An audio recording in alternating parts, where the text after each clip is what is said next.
How often do you think about your personal safety on deck? All the time? Once a day? Once a month? What are you doing to protect yourself and your fellow crew members?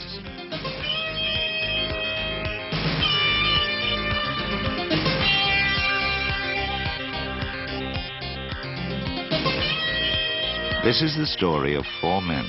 They thought they would never have an accident on deck, but they did. The question for you to decide is this: how did it happen? Roberto Ramirez was 25. He was a fitter with a wife and 3 children.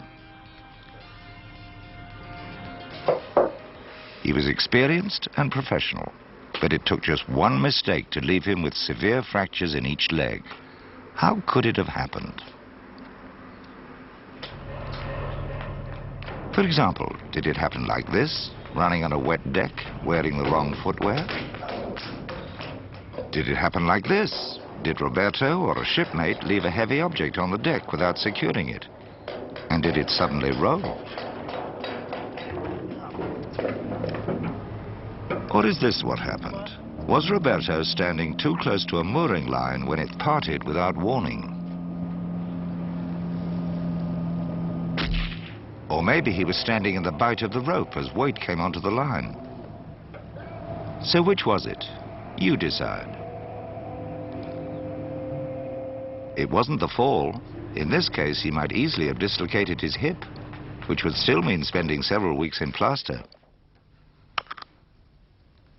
It could have been the loose object. When a heavy weight hits a human leg, there is always a chance of a break or a fracture. But this is not what happened either. This is what happened. Weight came on the mooring line. Roberto was standing in the bight of the rope, which tightened, causing severe fracturing to his legs. He was just unlucky, wasn't he?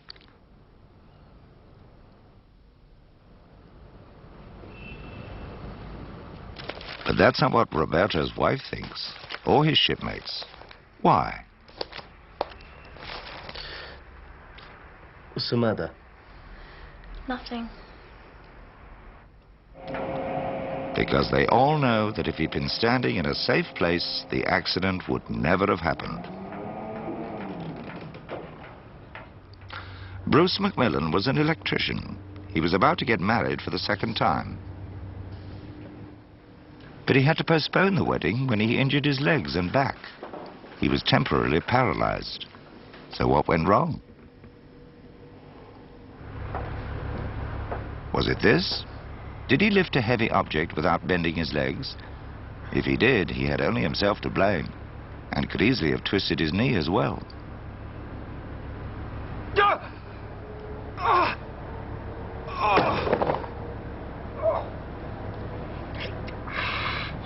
Anyone can learn to lift correctly using the legs to take the weight, not the back.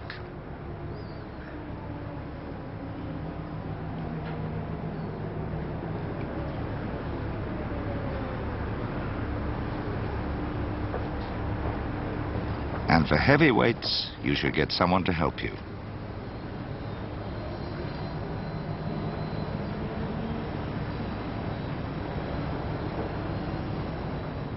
Or perhaps this is what happened. He was climbing a ladder with only one hand to steady himself. Another very basic mistake.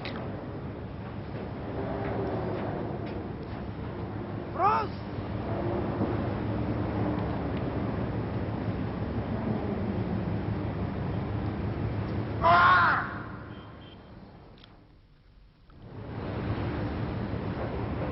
This is the way to climb a ship's ladder, always with 2 hands. Anything which cannot be carried on your back should be pulled up on a rope.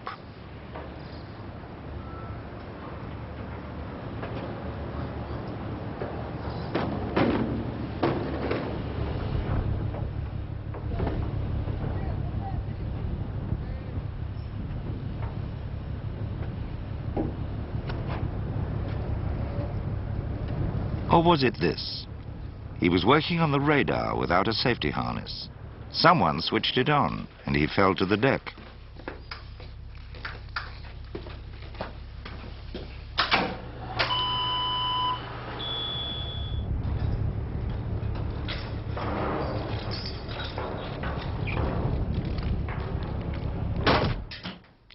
all it would have taken to prevent this accident was a simple sign. To be doubly sure, he could have taken out the fuse.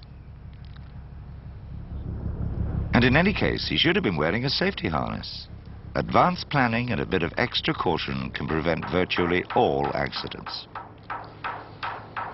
He should have been wearing a safety harness here too. So here is another possibility. So what did cause this accident?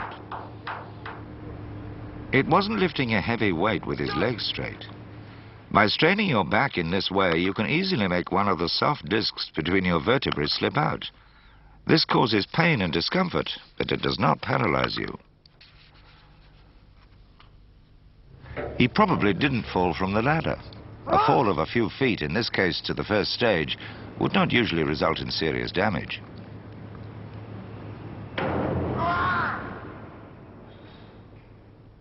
But in a more severe fall, if you're unlucky, you may sustain severe injury to your back, resulting in hospitalization.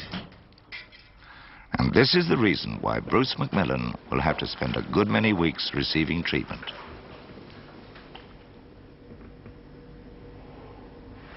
Sam Nagoma was single. He was also planning to get married to a girl from his hometown.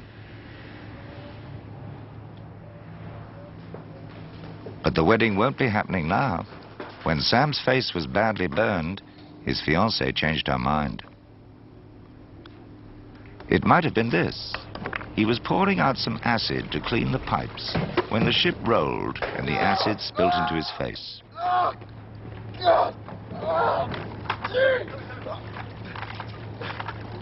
If he'd been wearing proper protective clothing, and if the acid had been properly contained, he would have been safe. Or perhaps this happened. He was smoking as he opened an inspection hatch over a cargo of coal, and his cigarette ignited a pocket of escaping methane gas, which was emitted from the cargo. But maybe it was an electrical accident. Perhaps he was working on a piece of high-voltage equipment. And perhaps he made the same mistake as Bruce McMillan did with the radar. Perhaps he turned the equipment off, but didn't leave a sign or remove the fuses.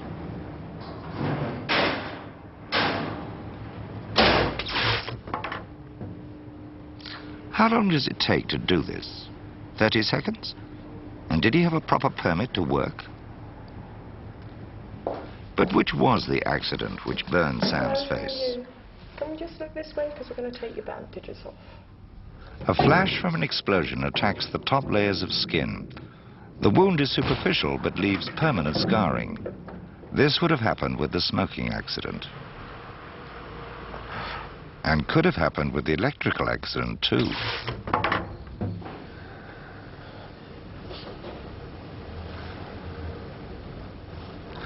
Acids and chemicals can remove the skin completely and can burn down through the raw flesh beneath. If they reach the eyes, they can blind you. Fortunately for Sam, immediate first aid prevented this from happening. What actually happened to Sam was that he was burned from the methane explosion. He was lucky not to lose his eyesight, and all because of one cigarette.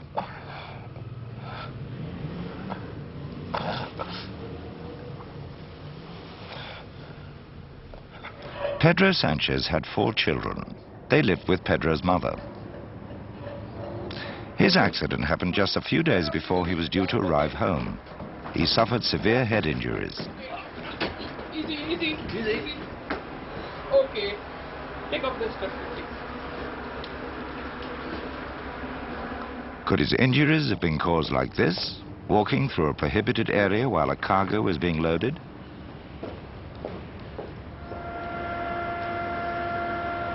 It's possible. Even if you're wearing a hard hat, a small object can cause serious injury when it falls from a great height. Perhaps he was in such a hurry to get ashore to get supplies that he ran down the gangway while his shipmates were still rigging it and tripped. Again, it's possible. Many accidents happen when people run when they should be walking. One momentary thoughtless act can have serious and long-lasting consequences. You should never run down a gangway, and no one should use it until the safety net and side rails are ready. No job is so urgent that it's worth risking your personal safety and your life. Okay, station. But perhaps it happened during a lifeboat drill. There's a lot of hard metal on board ship, and you have to watch out for it. Okay, station. All it takes is a moment's thought and a hard hat.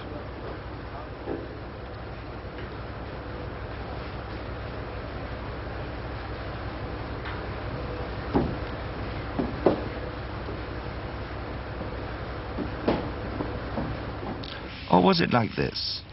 Was Pedro working in an exposed area, again without a hard hat? And was he careless where he left his work tools?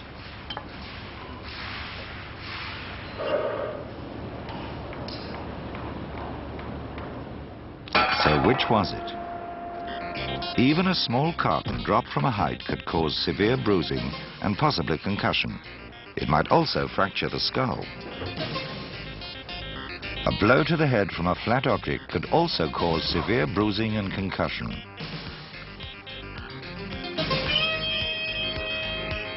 But a heavy object like a wrench falling from a great height would almost certainly cause serious injuries such as severe fracture. The human skull may be strong, but it's not indestructible. Pedro? And that is what happened to Pedro. Pedro? You hear me? Pedro? Gosh. You hear me, Pedro?